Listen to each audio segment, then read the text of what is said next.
Bonjour à vous, bienvenue dans ce bulletin social.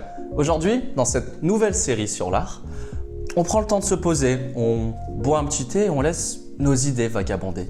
Et aujourd'hui, au thème de l'émission La peinture. Et justement, pour parler de ce thème assez phénoménal, on reçoit avec nous un peintre indépendant. Chimel Nage, c'est bien ça? Est-ce que je prononce bien votre nom? Bonjour Chimel. Bonjour, oui, c'est bien ça, Chimel Nage, lui-même en personne. Comment ça va Chimel? Plutôt bien, j'ai les idées qui foisonnent en ce moment, je suis très productif. Ah,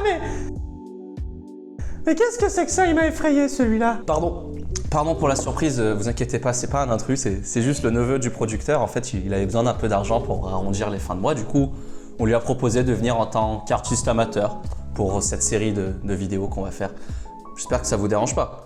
Il va juste peindre quelque chose pendant qu'on discute et on verra le résultat à la fin, c'est bon pour vous? Ah non, pas du tout, il m'a juste surpris, en fait, on les voit jamais arriver ces artistes amateurs. Dites-moi Chimel, pourquoi avoir choisi la peinture comme moyen d'expression? Vous aurez très bien pu vous tourner vers la littérature ou la musique par exemple. C'est très simple, c'est seulement que je ne suis pas capable de bien écrire et je ne sais pas non plus composer de la musique. Puis, je pense que la peinture est la forme d'art la plus pure. Puis, c'est aussi celle qui paye le mieux. Pardon, qu'est-ce que vous disiez? Non, je disais juste que la peinture est la forme d'art la plus pure. C'est-à-dire que c'est celle qui est la plus proche de nos émotions et c'est celle qui arrive le mieux à faire ressentir ce qu'on veut. Alors si ça vous dit, j'ai préparé une liste de quelques jeux auxquels on peut jouer pendant notre interview. On peut peut-être commencer par un. Allons-y! Voilà les règles. En gros, je vais vous donner un mot et vous devez m'expliquer comment vous l'imagineriez en tableau. Ça peut être divertissant, oui. Voilà le premier mot. Amour. 2 chevaux pendant en train de copuler. Waouh, ok. Bon, chacun son style, hein, j'imagine. Voilà notre deuxième mot. La haine. 2 chevaux pendant en train de se défoncer. Bon, vous m'écoutez pas en fait. Oh pardon, j'étais ailleurs, j'étais en train de penser au titre de mon prochain tableau qui allait être exposé au MoMA. Mais pardonnez-moi, donnez-moi vos mots, je suis prêt à jouer. Faudra que vous me montriez ce tableau quand même. Mais bon, oublions. Voilà un autre mot. Argent. Argent. Ah, j'ai une idée. Un tableau blanc, tout blanc, un monochrome, avec rien écrit dessus. Et un petit vagin en bas à droite. Intéressant. Essayons un autre mot peut-être. Amitié. Amitié, intéressant. Laissez-moi 3 secondes. Oui, j'ai une idée. Alors, je vois bien un grand jardin et à l'ombre d'un arbre, sous l'arbre, sous les feuilles, en été, un chien blanc et un chat noir. L'un contre l'autre, en train de baiser. Ouais, bon, on va arrêter ce jeu en fait. Dites-moi plutôt, quelles sont vos inspirations? Inspiration. Ah oui, inspiration. On m'a toujours dit que j'étais très bon pour aspirer, c'est vrai. Non, pardon, je crois qu'on s'est mal compris.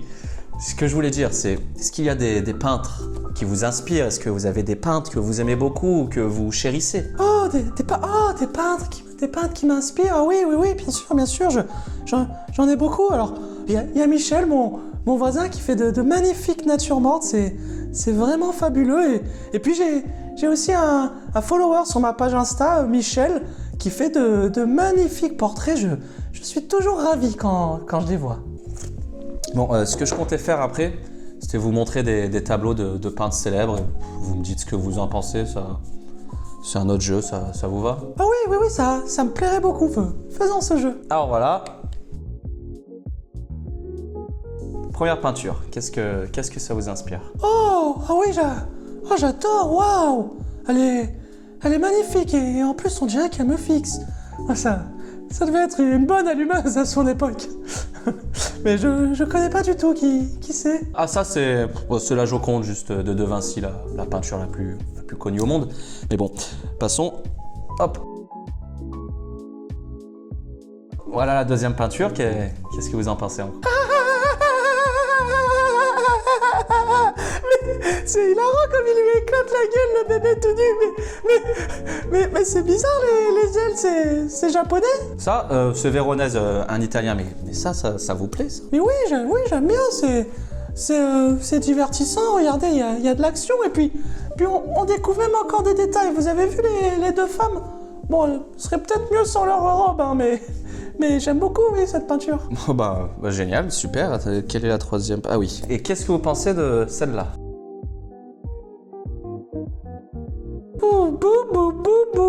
Boring. Quoi? Mais là, il y a tout. Il y a la lumière, il y a le détail, il y a la tension de la scène. Mais vous aimez vraiment la peinture, en fait? Oh non, moi je vois rien de tout ça, c'est juste des hommes nus. Bou, bou, bou, bou, bou, I don't care. Ok, qu'est-ce qui nous reste? Ah oui. Ok, celle-là, qu'est-ce que ça vous dit, ça? Qu'est-ce que ça vous inspire? Oh, inintéressant, comme la dernière. Bon, après celle-là, les couleurs sont belles et on dirait que les gens s'amusent, mais bon, ça m'intéresse pas. Ah. Je sais ce qui va vous plaire, je sais ce que vous allez aimer, ça. Oh oui. Oh oui, j'adore. Waouh. Mais c'est magnifique. Quelle magie qui m'emporte. Waouh, mais qui c'est? Juste un amateur, hein, c'est Dali. Dali, waouh. J'adore ce nom, je crois que je vais me renommer comme ça sur tous mes réseaux, mais vous savez où je peux acheter cette merveille? Je crois pas que ça soit à vendre. Dali, comment il s'appelle le tableau? Cette peinture, ça c'est Guillaume Tell de Salvador Dali. Mais je vous dis, je crois pas du tout qu'elle soit à vendre. Trouvé! Sur Amazon, 14,99. Je le reçois demain.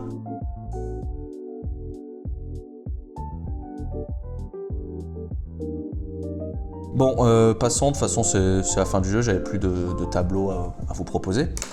Mais alors, dites-moi, j'avais une autre question. Est-ce que vous avez une couleur préférée?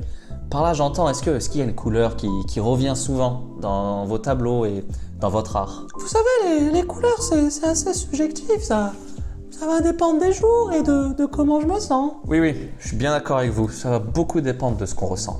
Du coup, prenons un exemple. Ce moment, cet instant qu'on est en train de vivre ensemble. Si vous deviez utiliser une couleur pour le peindre, qu'est-ce que vous utiliseriez? Noir. Noir? Quoi? Mais tu passes un si mauvais moment, c'est de ma faute, peut-être je me suis emporté. Ah non, je passe un très bon moment, c'est parce que je suis à l'écoute, vous savez, j'absorbe tout ce que vous dites comme le noir qui absorbe tout.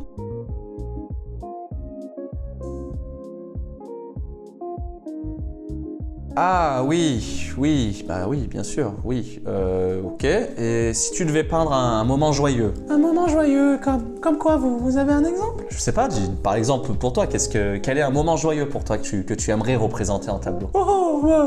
Beaucoup de choses, mais je pense que ce que j'aime le plus, c'est une orgie. Ok, bah ouais, pas de souci. Bah, quelle couleur tu utiliserais si tu devais dessiner une orgie, par exemple? Une orgie kaki.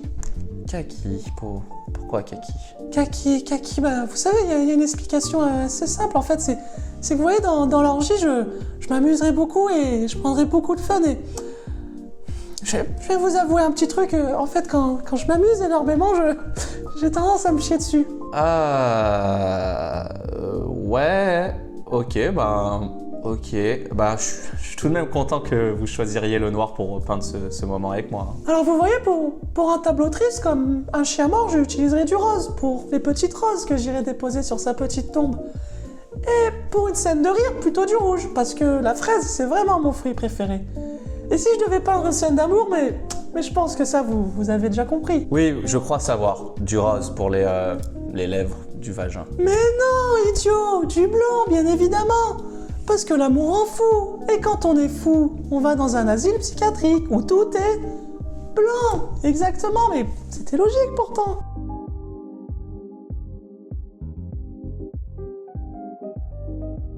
Le blanc, asile psychiatrique, ouais. Non, ouais, je comprends rien en fait. Mais tu sais, c'est peut-être que tu ne fais pas d'effort parce qu'il faut s'investir pour comprendre l'art. Ouais, mais faut avouer que c'est pas très clair non plus, hein.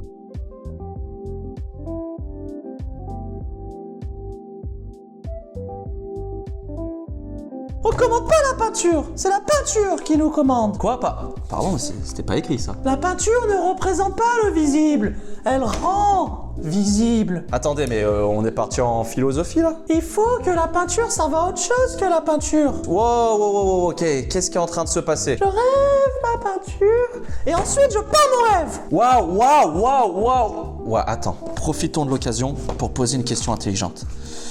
Et qu'est-ce que la peinture peut nous apporter? Oh, pauvre mortel, comment pouvez-vous être si aveugle? Est-ce la lumière qui vous éblouit? Vous me demandez à quoi peut servir la peinture? Eh bien, c'est très simple. La peinture amène une meilleure connaissance de soi, une meilleure compréhension de ses émotions. La peinture, vous voyez, elle nous parle à travers les sens. C'est pas les images qui nous touchent, c'est les idées qui en émanent. Oh! La peinture, comme tout art, c'est un accès direct aux pensées d'une autre personne. C'est un accès direct aux émotions et aux expériences d'une autre personne. La peinture, vous voyez, elle nous révèle des choses du monde auxquelles on ne fait pas attention. Elle nous donne les détails et les vérités qu'on ne veut pas voir. La peinture, au final, elle nous rapproche de ce qui nous rend humains. Nos émotions, nos sensations. Elle nous révèle ce qu'on se cache.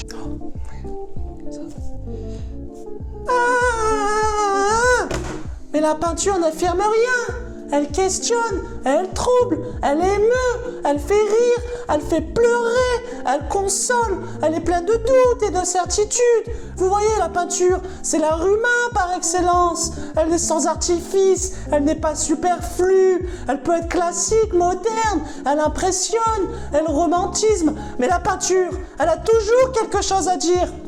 Et puis bon, pourquoi vous me posez des questions aussi débiles? Allez voir par vous-même, les musées sont ouverts, il ne tient qu'à vous expérimenter la peinture. Waouh, c'est super puissant ce qui est en train de se passer. Il faut que je pose une autre question.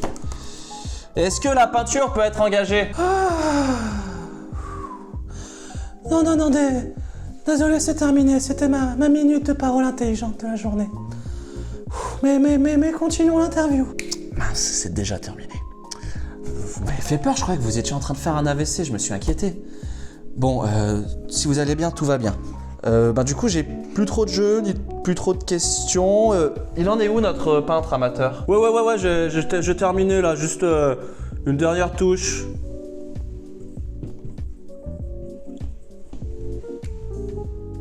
Voilà, c'est fini.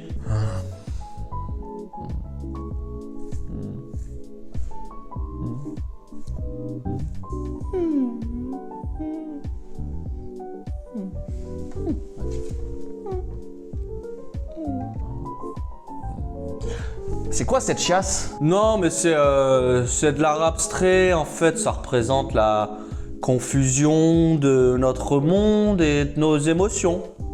Waouh, j'adore, mais c'est tellement expérimental. Je veux acheter votre tableau. Bon, c'est la fin de notre émission sur la peinture, cette première vidéo de la série sur l'art. Rappelez-vous, on a peut-être... Ah, tu sais quoi, tu l'écriras plutôt sur l'écran, la flemme de le dire. Allez, salut.